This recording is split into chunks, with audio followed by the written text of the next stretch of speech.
السميع العليم من الشيطان الرجيم بسم الله الرحمن الرحيم الحمد لله الذي لا يبلغ مدحته القائلون ولا يحصي نعماءه العادون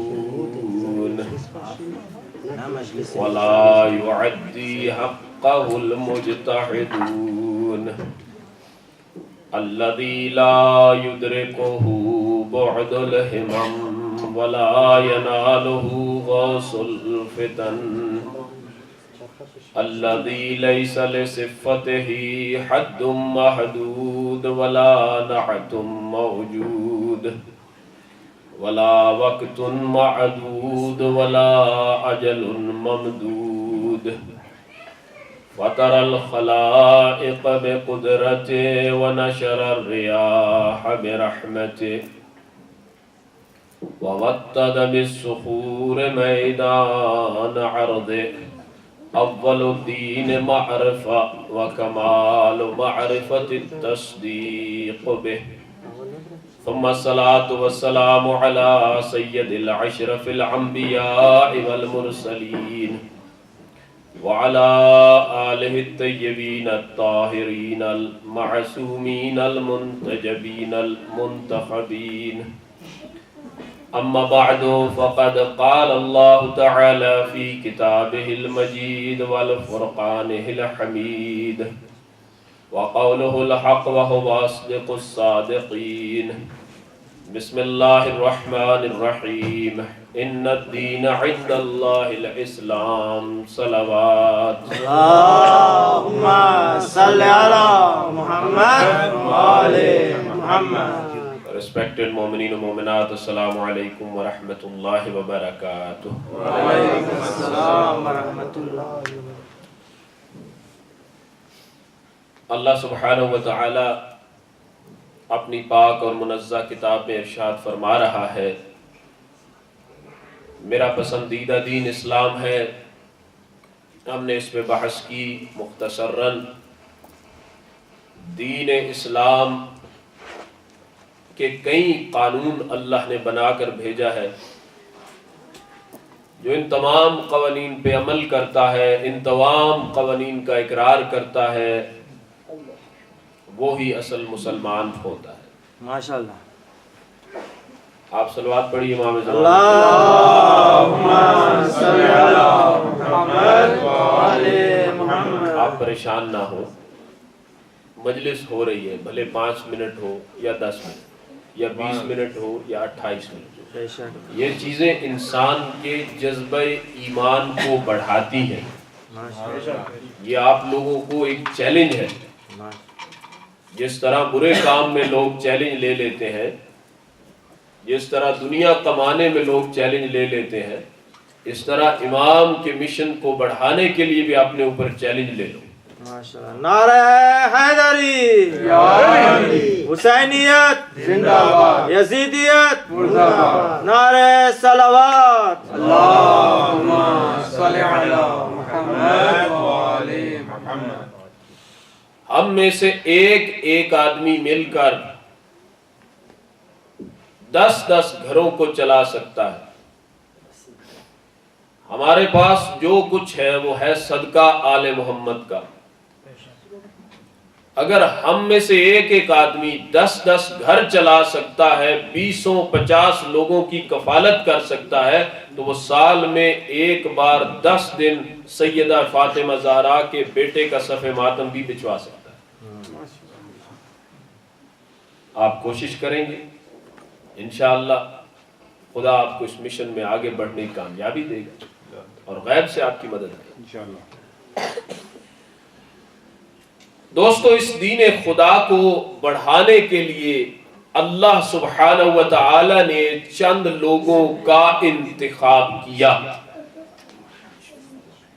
جو اللہ کے چنے ہوئے بندے تھے. امیر المؤمنین کے ساتھیوں کا ذکر کچھ ہم نے آپ کے سامنے کیا. تو مولا کے ساتھیوں میں ایک ساتھی ہے جن کا نام ہے عدی بن حاتم. یہ مسلمان ہوئے بہت بڑے باپ کا بیٹا جسے امیر المومنین نے عرب کے سرداروں میں سے ایک سردار کہا ہے. تھوڑی سی معمولی آواز ہے. صلوات پر محمد وآلہ.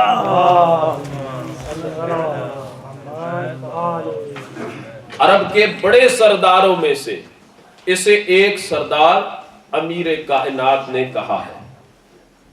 اس کے اسلام لانے کا قصہ بھی بڑا عجیب ہے. اس کی چھوٹی بہن جب جنگ کے قیدی لائے گئے رسول خدا نے کے پاس تو اس کی بہن کا سن بہت چھوٹا ہے,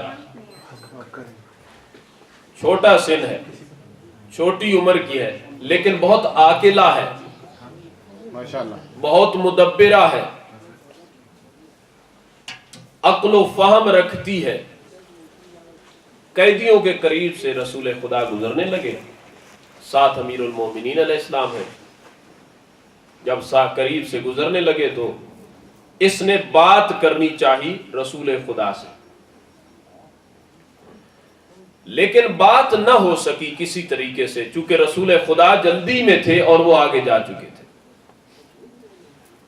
دوسرے دن پھر اس نے بات کرنی چاہی, لیکن یہ بات نہ کر پائی. پھر اسے امیر کائنات علی بن ابی طالب نے کہا کہ کل جب رسول خدا آئیں گے میں تمہیں اشارہ کروں گا, اس وقت تم بات کرنا. رسول خدا تشریف لائے, مولا امیر کائنات نے اشارہ دیا.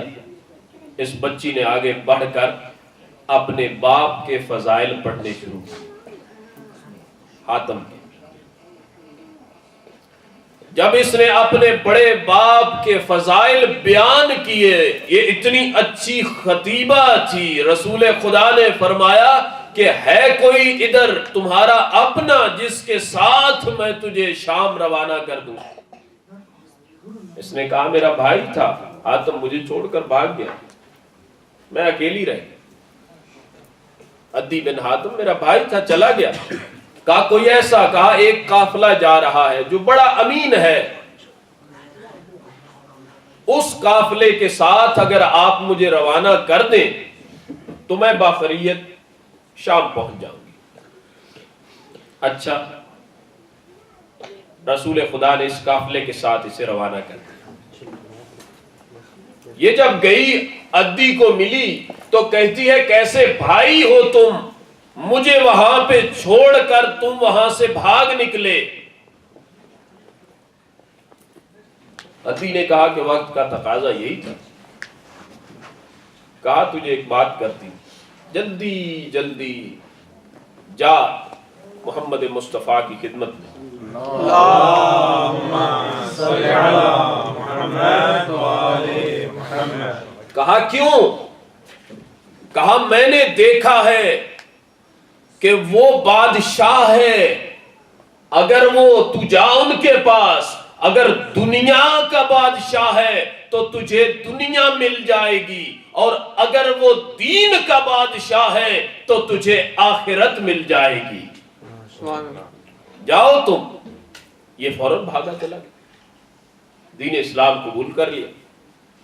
اس نے صرف دین اسلام قبول نہیں کیا بلکہ اپنے آپ کو ولایت علی بن ابی طالب سے بھی اس نے رنگا ہے. نعرہ حیدری یا علی. مولا کے سچے ساتھیوں میں سے شامل ہوا, مولا کا سالار رہا.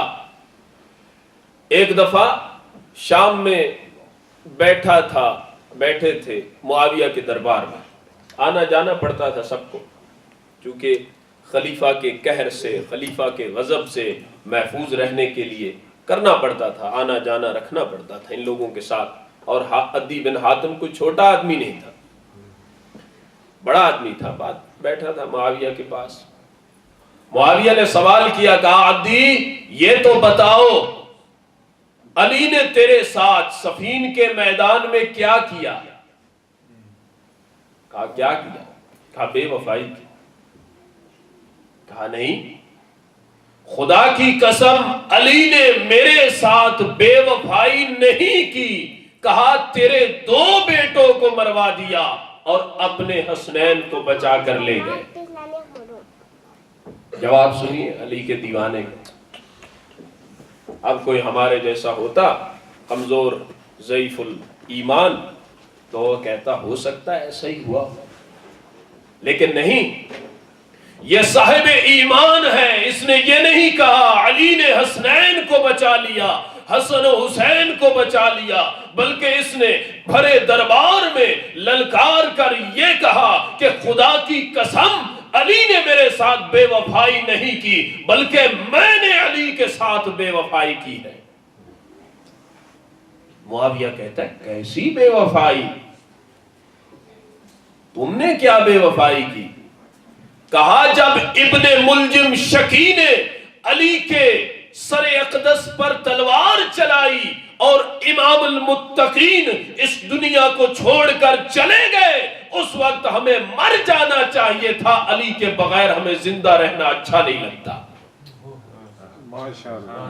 علی ہمیں چھوڑ کر چلے گئے اور ہمیں بنی امیہ کے درندوں نے گھیر لیا۔ بڑا جملہ کہا ہے اس نے، ایسے بچھڑے ہوئے محبت کرنے والے، مودت رکھنے والے ایسے جملے ادا کرتے۔ عدی نے کہا بھرے بازار میں للکار کر کہا کہ خدا کی قسم علی کی موت کے بعد ہماری یہ حالت ہو گئی ہے کہ جیسے ایک ریوڑ بکریوں کا اپنے چرواہے کے بغیر رہ جاتا ہے اور اسے درندے گھیر لیتے ہیں، یہ کہتا ہے ہماری حالت یہی ہے، ہمیں قیادت کرنے والا، ہمیں چرانے والا، ہمیں چلانے والا، ہمیں حکم دینے والا علی تو چلا گیا، لیکن اس دنیا کے درندوں نے ہمیں گھیر لیا۔ یہ ہمارا، ہم نے بے وفائی کی، علی نے بے وفائی نہیں کی۔ علی جیسے امام کے بغیر زندہ رہنا اس نے کہا مجھے قبول نہیں ہے۔ صلوات پڑھی محمد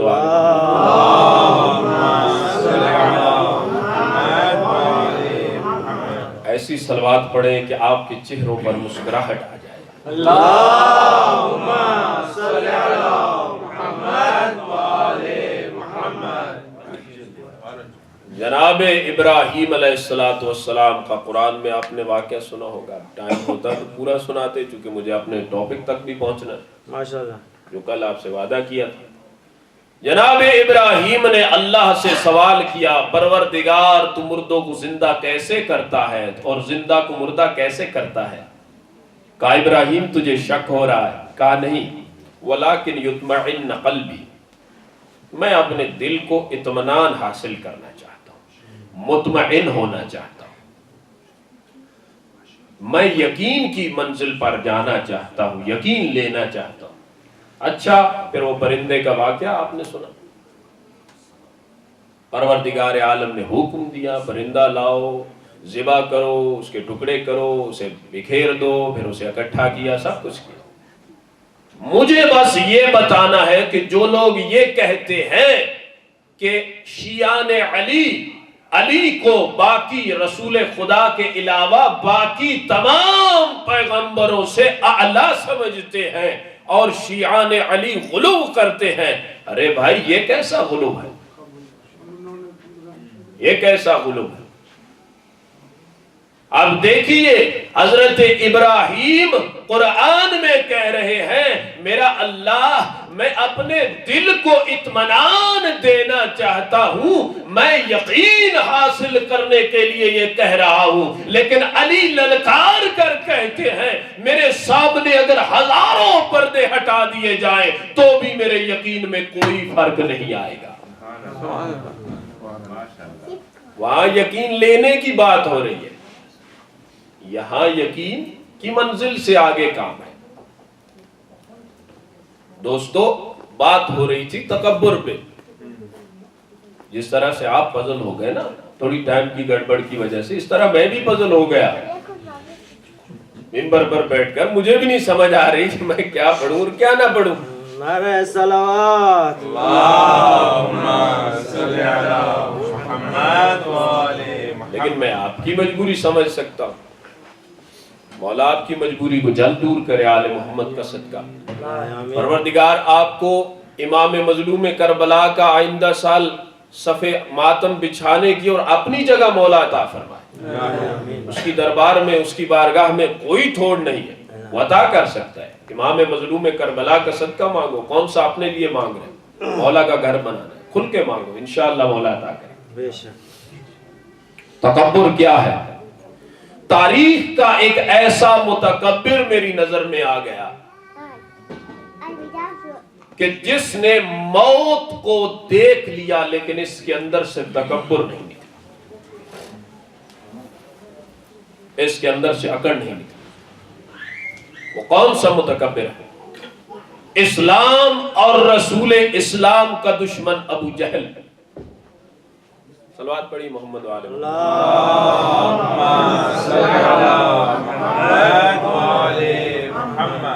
جنگ بدر میدان سجا ہوا، عمر بن جموح اس کے مقابلے میں گئے ابو جہل. ابو جہل زخموں میں لت پت گر گیا. اس نے گرتے ہوئے ایک تلوار ماری جو صحابی رسول کا ایک بازو کٹ گیا. بازو کٹ گیا لیکن اس کی کھال ساتھ ملی ہوئی تھی اور وہ لٹک رہا تھا ساتھ. دیکھیں اسلام کو بچانے کے لیے کیسی کیسی قربانیاں دینی پڑی. اتنے میں جناب عبداللہ بن مسعود نے جب یہ منظر دیکھا، جناب عبداللہ بن مسعود دوڑے اور دوڑ کر آ کر کے ابو جہل کی چھاتی پر اپنا پاؤں رکھ دیا اور کہا، مشرک، اے خدا کے دشمن، آپ دیکھ میں تیرا حالت کیا کرتا. اچھا. اس نے کہا، اے چرواہے، بکریاں چرانے والے، تم یہ نہیں جانتے کہ تم نے کدھر پاؤں رکھا ہے، تم کتنی بلند جگہ پہ کھڑے ہو، اپنے قدم کو نیچے ہٹا لو. انہوں نے کہا، نہیں، بتا آج کس کی حکومت ہے. نیچے سے یہ کہتے ہیں ابو جہل، بتا آج کس کی حکومت ہے. جناب عبداللہ بن مسعود نے کہا، اللہ اور اس کے رسول کی حکومت ہے. اچھا. اس وقت اس نے کہا، اے کاش. اس کی ایک صدا نکلی. اس کے اندر تکبر ہے نا، اسلام کا دشمن ہے، رسول خدا کا دشمن ہے. للکار کر کہتا ہے، کاش آج میرا قاتل علی بن ابی طالب ہوتا، مجھے ایک چرواہے کے ہاتھ سے قتل ہونا قبول نہیں ہے. یہ مولا کو پکار رہا ہے کہ کاش میرا قتل علی کے ہاتھ سے ہوتا، لیکن مولا کائنات کے ہاتھ سے اسے قتل کہاں ایسے منافق کو مل سکتا تھا. مولا کی تلوار تھی اس کے نصیب میں. اب اس نے کیا کیا؟ جناب عبداللہ بن مسعود نے کہا، اب تیار ہو جا، میں تیرا سر قلم کروں گا. اس نے کہا، ہاں، اگر میرا سر قلم کرنا چاہتا ہے تو پھر کندھوں سے کاٹنا. تکبر کی انتہا دیکھیں. موت سامنے ہو تو بڑے بڑوں کا تکبر نکل جاتا ہے، لیکن یہ کیسا متکبر ہے. کہا کیوں؟ کہا جب محمد مصطفیٰ کے سامنے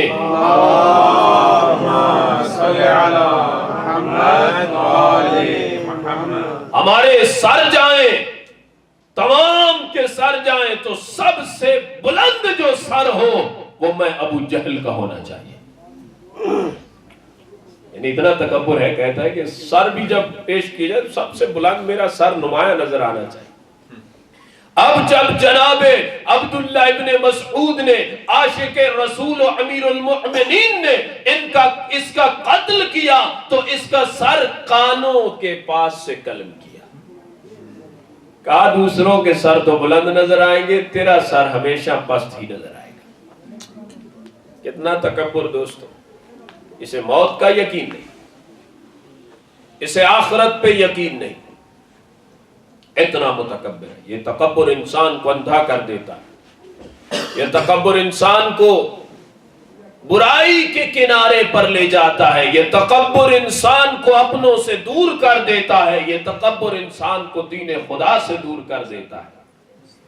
یہ تکبر، یہ بڑھائی، یہ فخر، یہ خود پسندی انسان کو دین خدا سے اور اپنے مولا سے دور کر دیتا ہے. متکبروں کو مولا نہیں پسند فرماتے کیونکہ وہ ہے امام المتقین، امیر المؤمنین، امام المتقین ہے. وہ متکبروں کو پسند نہیں کرتے. ایک بار چند لوگ چل کر آئے اور علی ابن ابی طالب کے دروازے پر دستک دی. مولا نے اندر سے پوچھا کون ہو؟ یہ کہتا ہے میں. علی نے کہا خدا کی قسم اس میں نے تو تم لوگوں کو غرق کر دیا. کبھی یہ مت کہو کہ اگر میں نہیں ہوں تو میرا خاندان بھوکا مر جائے گا، اگر میں نہیں ہوں تو مسجد نہ چل پائے گی، اگر میں نہیں ہوں تو کوئی مجلس نہ پڑھ پائے گا، اگر میں نہیں ہوں تو شاید یہ حکومت نہ چل پائے گی. ایسا کچھ نہیں ہے. ہر چیز کا بدل ہوتا ہے، ہر چیز کا بدل. امام جعفر صادق علیہ السلام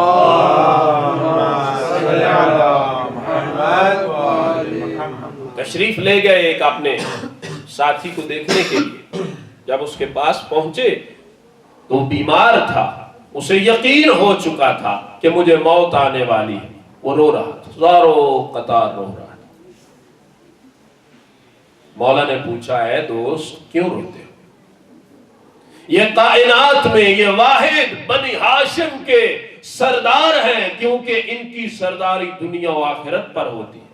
یہ واحد ہیں جو غلام کبھی نہیں کسی کو کہا. یہ ہم لوگوں کی اصطلاح ہے، پیغمبر کو غلام کہنا، فلاں کو غلام کہنا. نہیں، تاریخ پڑھ کے دیکھ لیجئے. علی ابن ابی طالب بھائی کر کے بلاتے تھے ان کو. علی اپنے ساتھیوں کو بھائی کہہ کر بلاتے تھے. یہ علی کی شان کے خلاف ہے کسی کو غلام اور خادم کہنا. وہ کریم امام جعفر صادق نے اس سے پوچھا بھائی کیوں روتے ہو؟ کہا مولا میری بچیاں ہیں، کوئی وارث ہے نہیں، ان کا کیا ہوگا؟ ان کی شادیاں کون کروائے گا؟ ان کا وارث کون ہوگا؟ میرے مولا نے کہا ساری زندگی تو نے میرے ساتھ گزاری لیکن ہمیں پہچان نہیں سکا. مولا کیا گستاخی ہوگی؟ تو صادق آل محمد علیہ السلام فرماتے ہیں کہ دیکھ جس اللہ نے تجھے پیدا کیا، تجھے بڑا کیا، تجھے رزق دیا، تجھے پالا اور سنبھالا، وہی اللہ تیری اولاد کو بھی سنبھال لے گا. اس خدا پہ توکل کر. صلوات بر محمد و آل محمد. اللہم صلی علی محمد و آل محمد. وہی خدا ان کو سنبھالے گا. تم فکر کیوں کرتے؟ اللہ پہ توکل کرو، اللہ پہ بھروسہ کرو. منصور دوان کی ملعون امام جعفر صادق کے دور کا ملعون ترین شخص تھا. تخت پر بیٹھا ہے، بہت بڑا بادشاہ ہے، تخت پر بیٹھا ہوا ہے. اسے ایک مکھی تنگ کر رہی تھی. کبھی اس کے ناک پر بیٹھ جاتی ہے، کبھی اس کے منہ پہ بیٹھ جاتی ہے، منہ سے اڑاتا ہے کندھے پہ بیٹھ جاتی ہے، کندھے سے اڑاتا ہے ہاتھ پہ بیٹھ جاتی ہے، ہاتھ سے اڑاتا ہے ناک پہ بیٹھ جاتی ہے. بادشاہ ہے، سب پہ حکم چلتا ہے اس کا. مکھی اس کی بات نہیں مان. اس نے کہا کوئی عالم ہے میرے دربار میں بیٹھا ہوا. تو جناب مقاتل بن سلمان کسی کام سے مقاتل بن سلیمان آئے تھے، تشریف لائے. جناب امام زین العابدین علیہ السلام کے شاگرد تھے. ان کی ایک دعا ہے الہی کیف ادعوک وانا انا وکیف اقطع منک وانت انت. یہ دعا صاحب مفاتیح الجنان فرماتے ہیں کہ جو آدمی یہ دعا پڑھے، 100 بار پڑھے اور اس کی دعا نیک ہو، نیک نیتی سے پڑھے اور قبول نہ ہو تو وہ مجھ پر لعنت کرے. اتنی مستجاب. شیخ عباس کمی لکھتے. اچھا ان کو بلایا گیا. مختصر کروں اور 2 جملے مسائل کے آپ کی خدمت میں عرض کروں. ان کو بلایا گیا, بلا کر کے کہا گیا مقاتل بتاؤ اللہ نے اس مکھی کو کیوں خلق کیا ہے؟ جناب مقاتل بے دھڑک ہو کر کہتے ہیں پروردگار عالم نے, رب العالمین نے, رب کریم نے, خالق الا مخلوق کے کل نے, خالق نے اس کو اس لیے خلق کیا ہے تاکہ متکبروں کا تکبر توڑ سکے, ظالموں کو پستی دکھا سکے, ان کو یہ پتا چل جائے کہ جس کا حکم ایک مکھی نہیں مانتی اسے کائنات پہ حکومت کرنے کا کیا حق ہے. سبحان اللہ. ہمارا ویسے ہم لوگ اپنے آپ کو بڑا سمجھتے, ہمارا ہے کیا, ایک مکھی ہم سے بھی کہاں اڑتی, ایک مچھر نہیں اڑا سکتے, کچھ نہیں کر سکتے, مجبور ہے. بس دوستو اس گھر سے اخلاق بھی سیکھنا چاہیے, اس گھر سے دین بھی سیکھنا چاہیے. اسی گھر پہ کی عظمت جو اتنی تھی تو مصیبت بھی اتنی ہے, اتنی مصیبت آئی. بس چند جملے مسائل کیا آپ کی, اتنی مصیبت آئی کہ حسین ابن علی کو اپنے شہید بھائی کی نشانی کو بھی قربان کروانا پڑا. دوستو بس چند جملوں میں, باقی آپ نے سنا ہوا. جناب ام فروہ نے قاسم کو بلایا, قاسم کو بلا کر کہتی ہیں قاسم میرا کوئی اور بیٹا نہیں, قاسم میرے شوہر امام موجود نہیں آئے, قاسم میرے پاس تو ہی ہے. میں چاہتی ہوں کہ جس طرح سے تمام بیویاں حسین پر اپنے بیٹے بھائی قربان کر کے سرخرو ہو گئی, اسی طرح تو بھی مجھے محمد مصطفیٰ اور جناب فاطمہ زہرا کے سامنے سرخرو کرے. کہا اماں جان مجھے اجازت ملنے دیجئے, میں ثابت کر دوں گا کہ میں حسن مسموم کا خون ہوں. قاسم, شہزادہ قاسم نے اجازت مانگی, اجازت نہیں ملی. مختصر کرتا ہوں, پھر اجازت مانگی, اجازت نہیں ملی. اب جناب ام فروہ نے کہا اے قاسم اپنے ہاتھ کے ساتھ بندھا ہوا تعویذ لے اور جا کر اپنے چچا کو دے.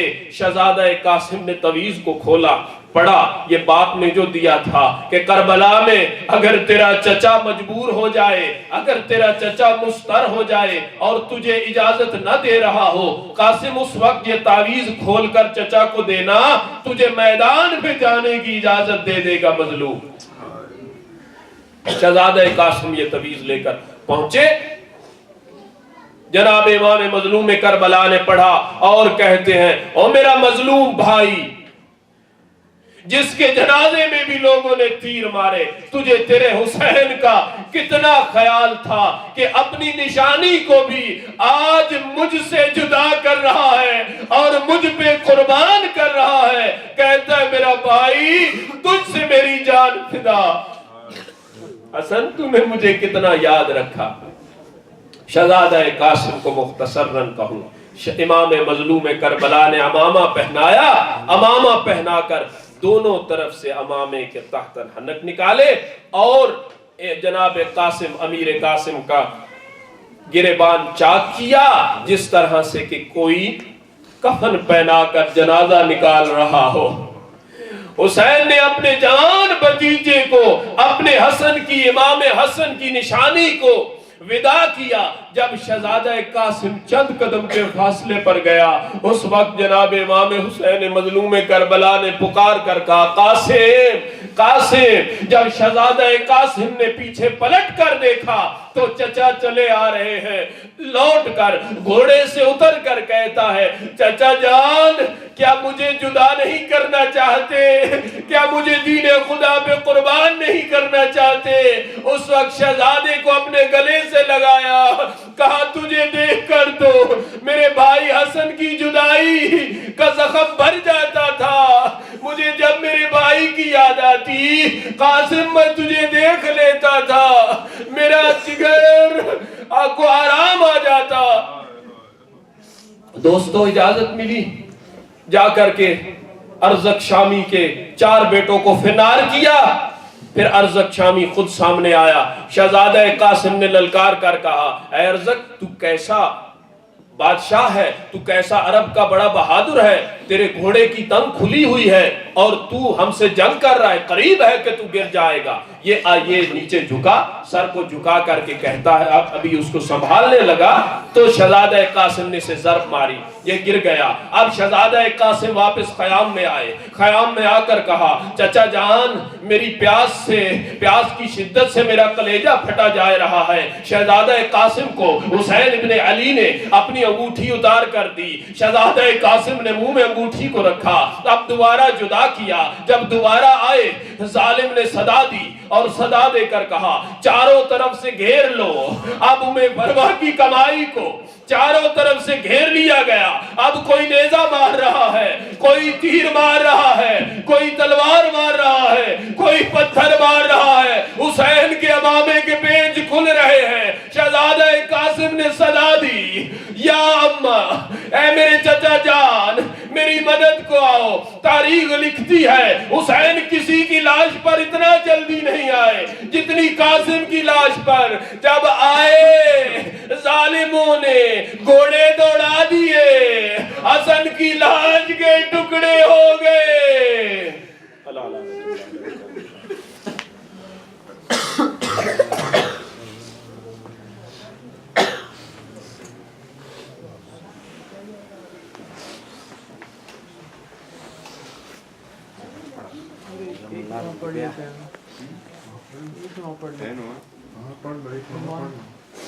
یا حسین